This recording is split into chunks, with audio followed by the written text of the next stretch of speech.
Hi, this is Brian from Provision Studios, and today we are here doing another hybrid mixing session. This one is going to be a multi-track fashion.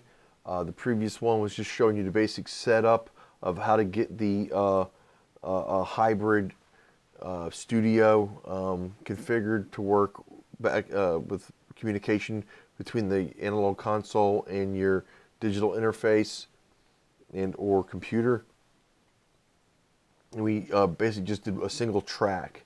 We tracked into the console, went into the DAW, recorded that track, put a compressor on the track, ran that back in through the console, did some EQing on the console, and then did a analog summed print back into the console with both the digital processing and the analog processing to give us that analog sum with the hybrid quality to it, seeing as how we had both digital and analog processing going through at the same time. Now this is just a real simple session that I have for an old idea I did. It's not really mixed in the sense where it's just basically the tracks. I got a LA2A on the bass here. I got some drum bus processing,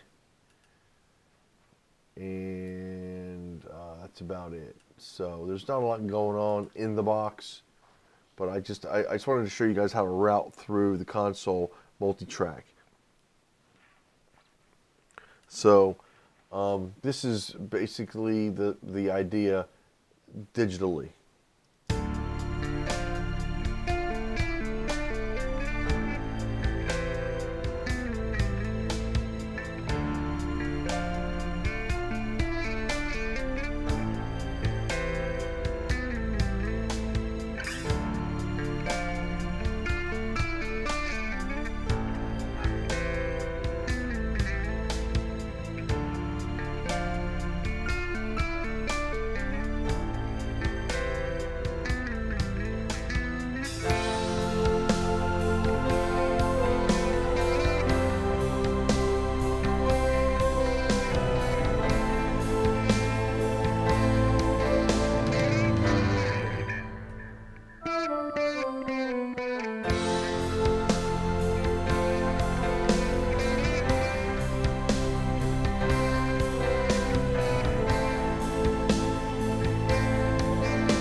Alright, so now what we want to do, let's say we're satisfied with what we got going on in the box. Now we want to do our analog sum. We want to maybe potentially add some analog processing, whether it be EQ. On this console it has lexicon, effects. Again, I'm not going to get into all that today, but I am just going to show how to sum back through the console, or route back through the console and sum back into the into your analog or your digital software, creating an analog summed print of the hybrid session. Alright, so basically what I do is I have my music groups all set up to where they route through a bus. So you'll see I have drum bus, a bass bus, piano bus, orchestral bus, synth bus, and then choir bus. And so what they are is they each have a track in the session that routes, or multiple tracks in a larger session that routes into an instrument bus. All right, so for instance, these are all going to the submix channel right there. What I'm going to do now is I'm going to route these back through the digital, going from the digital to the analog. So first we're going to go drum bus to, well, first what we need to do is we need to set up our I/O. How about that?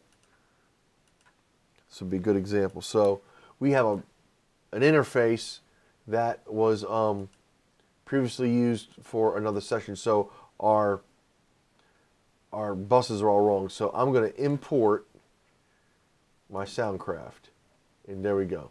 We are all set up.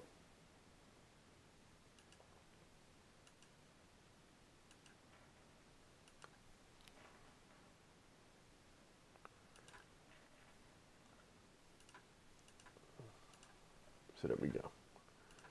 All right, now I want to take submix, and we're going to go out analog 1, 2. So the drums are going to be right here.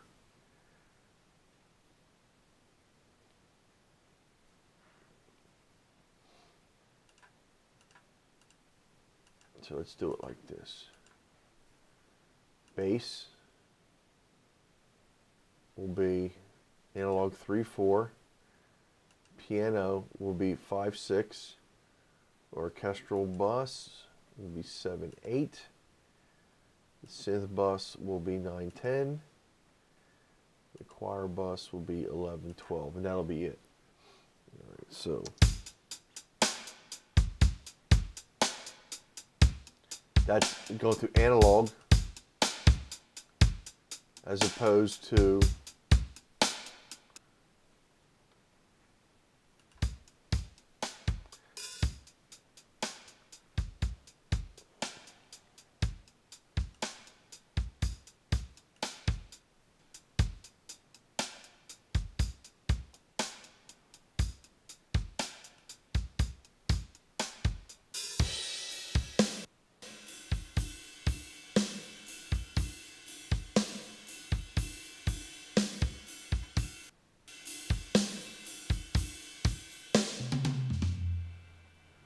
all right, so I was jumping back and forth between the analog and the digital, so you can hear a difference there. All right, let's introduce the bass next.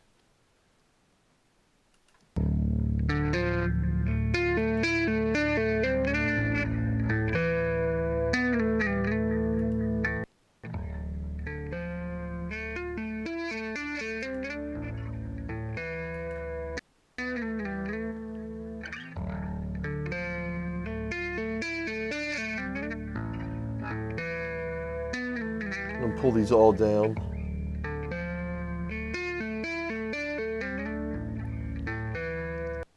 All right, so we got our drum and bass.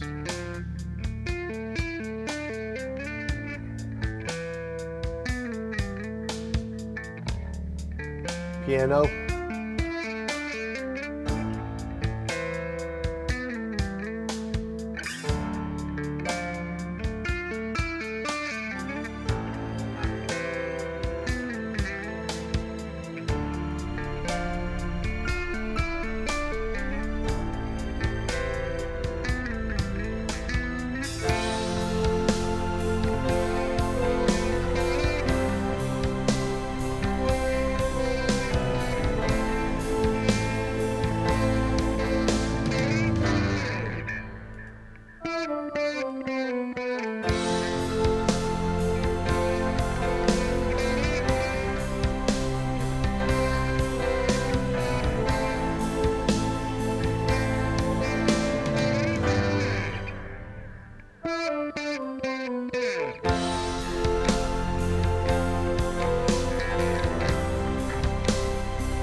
All right, so I've got a mix going on there where there's actually digital processing on the buses, and the buses are going through the console. I did some EQing on the console, and I've got this whole thing going on where I'm running digital processing as well as analog processing through the console, and I'm not having any problems with digital dropouts. I'm not, or audio dropouts. There's no latency. Everything's going through pretty well. Now you can get to extreme plug-in and extreme track counts where you may start getting audio dropouts, in which case you may have to adjust your buffer setting accordingly, and then you may even get to a point where some sessions are just too large, and you may have to bounce them down with effects or however you would do it for your situation that benefits your process the best, to where you're not getting your computer system isn't the bottleneck or isn't keeping you from being able to produce what you needed to produce. Anyway, let's run it back one more time. Just check everything one more time to make sure it's what we want, and then we're going to do a print of the session. Again, both digital and analog or hybrid.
All right, I'm good with that. I'm going to now set up my print return from the console that is going to do an analog sum of digital and analog mix to create my hybrid mix print back into the software.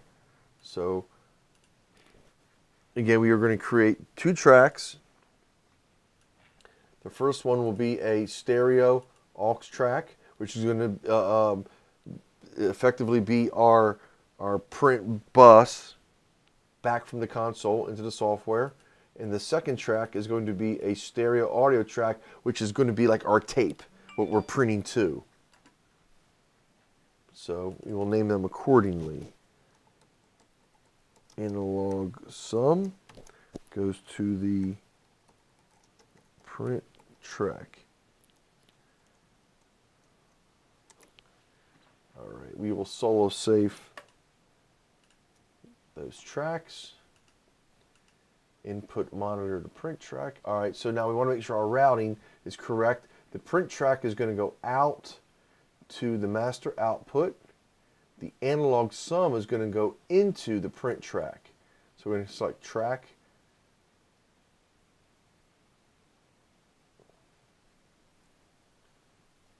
We can make it bus 1, 2.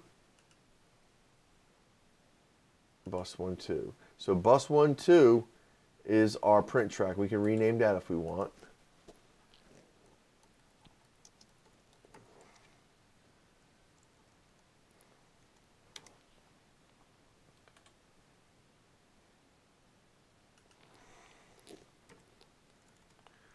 There we go.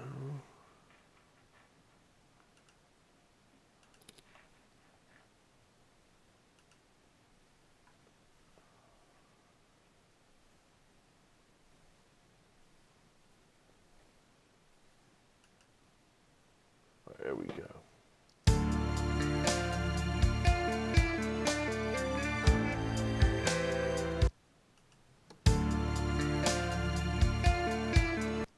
So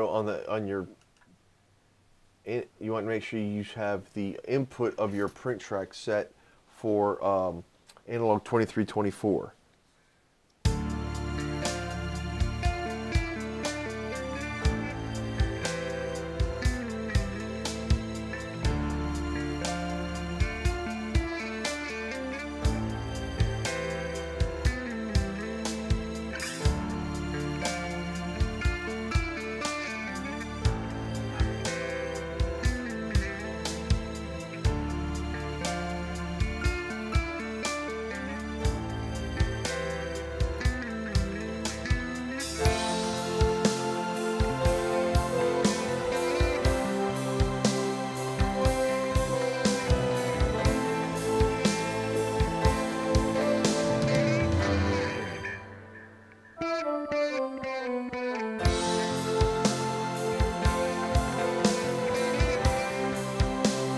Alright, I'm going to go ahead and print that. I mean, I'm just going to print right there where that section is, so I'm not trying to make it the whole thing. I'm just trying to show you a section of it. So I'm going to, I've got it already record enabled. I'm going to hit record and just capture this analog channel flow that we have. That's going to include our digital processing, our analog EQ processing, and then sum together back into our DAW.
Alright, so there's our track, and again we can control our gain, our level going back into the DAW right here on our analog sum bus. We can also add plugins here if we want to add a compressor or something. Let's say we wanted to put an LA2A, or how about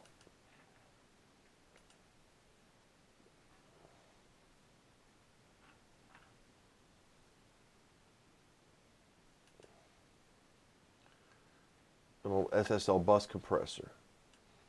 Well, let me see what that does.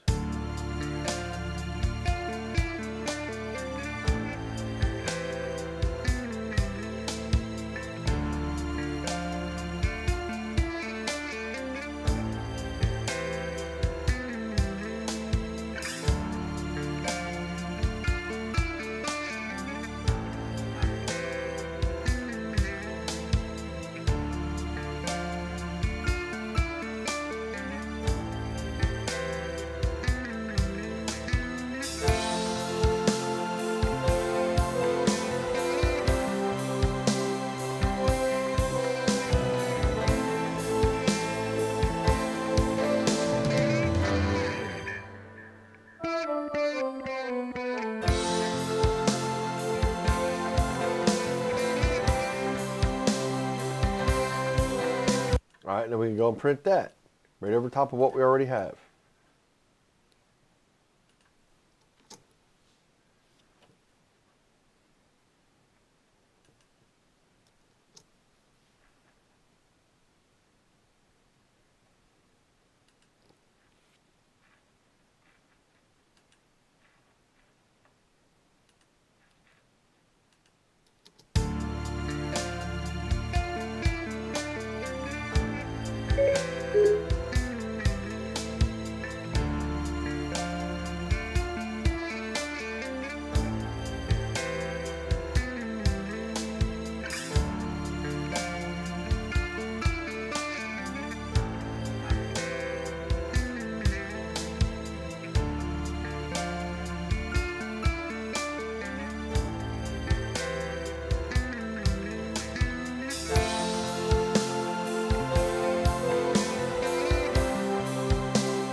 All right, so there you go.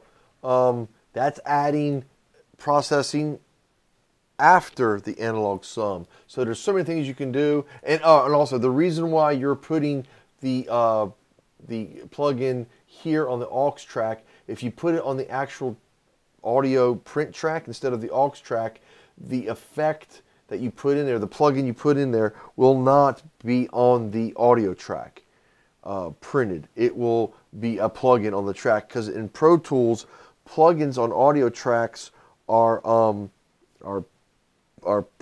post track. So when you put it on the bus, the analog sum bus, the audio is running through the plug-in and then out of the aux into the audio track. So it's imparting whatever plugins you put on the auxiliary track onto your summed audio, your print track. So, and again, when you're done with that, you just open up your clip bin, find the highlighted track, which will be the grade track right here. You right-click on it, export clip as files, and there you are. You're able to take your printed audio analog sum, or hybrid sum in this case, and send it wherever you need to. Whether it's final processing here, you want an MP3 to make a digital deliverable online, or for an MP3 player, or if you're got further processing you're going to do, such as mastering or what have you, or you're going to put it into a mastering session where there's multiple tracks for a CD or other digital distribution method, you can do that all right here. And that pretty much is going to wrap things up on this. If you have any questions or comments, again, I know that this may be an odd kind of concept, seeing digital and analog working together, and why would you want to do that? But there are benefits on a console like this. It's an all-in-one. The digital interface and the analog console are one unit. So, in my opinion, that helps. You don't have to worry about conflicts there with inputs and outputs, and some other issues that could occur from having two separate brands that aren't meant to work together, or there may be some kind of connectivity issue. This is meant to plug in and get recording. Once you do the initial I/O setup, you're good to go. You can recall those settings every time you open up a session, depending on what you're trying to do. Again, if you have any questions or comments, email me, bbuck822@gmail.com. I'm more than happy to get back to you. You can leave a question or a comment below the description in this video, and I'll get back to you as soon as I can. By all means, if you have any anything that you see here that you'd like to give feedback on, I am not saying that I know everything. This is sort of how I've learned to use the console. I'm sure there's better ways or other way, maybe not better, but there's other ways to do it that I haven't thought of, I'd be more than happy to, you drop me a line. I'll try to incorporate that into a video to share with everyone else. And anyway, you guys have a great weekend and happy mixing. Bye-bye now.